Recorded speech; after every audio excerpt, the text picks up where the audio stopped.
Sabi ni Micaela Mitch, OIC sa bibig na niya mismo nang galing. Yes! Tama ka, Micaela Mitch. Oh. Ayan. Sabi niya, OIC, sa bibig niya mismo nang galing na hindi kanya kilala personally. Tapos ngayon, kung makapagsalita, akala mo totoong nakasama ka at kilalang kilala kanya, manggagamit talaga hayop. Hindi. Totoo yan. Ito, ulitin natin ha. Nasa kulungan na ako nung nilabas niya tong video na to. O, pakinggan mo mabuti dito. Isang no work, no pay. At Kayo lumabas. Si Slayo Marcos. Kasabay-bay ko lang po siya. Ayan o. Paano ko ba siya? Ito. Pakinggan natin. May lang to. At bago po ako, inayos ko po munang magpasintabi. Lalong-lalo na po doon sa mga bashers ni Sir Francis Leo Marcos. Yan po ay sarili yung paniniwala. Pinaninindigan niyo po yan, wala po akong magagawa dyan. Kaya alam po, ang akin po paniniwala ay aking paniniwala mismo. At huwag po sana tayo magpanggaan, ano po. At ito naman pong ikukwento ko sa inyo at ang ipapakita ko po sa inyo yung mga tunay lang na nangyari at tunay na Tunay lang daw na nangyari ha.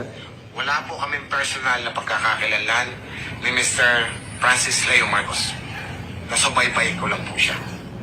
Paano ko po siya? Putek, wala kaming personal na pagkakakilanlan ni Francis Leo Marcos, ni Sir Francis Leo Marcos. Nasubaybay ko lang po siya. Paano ko siya naging empleyado ngayon? Nung nilabas niya tong video na to, nasa loob na ako ng kulungan. Ibig sabihin, nasa kulungan ako, na-hired siya. Bawal nga akong dalawin dahil COVID noon, lockdown. Esep, kamotek yun. Sige. Paano mo ngayon pasisinungalingan yan? Alam mo ba kung gano'ng karami yung 100 kaban? Puno yung truck na dala niya. Alam mo ba kung gano'ng karami pinamigay niya sa Riles? Isang pushcart lang. Tapos nakasupot pa na isang kilo. 1 kilo ba? 2 kilo? Hindi ko kilala yan. Nakita ko lang yung, siya na mismo nag-post ha. Nakita ko lang yung ano niya, natuwa lang ako. Dahil natuwa lang ako. Ganun ako matuwa.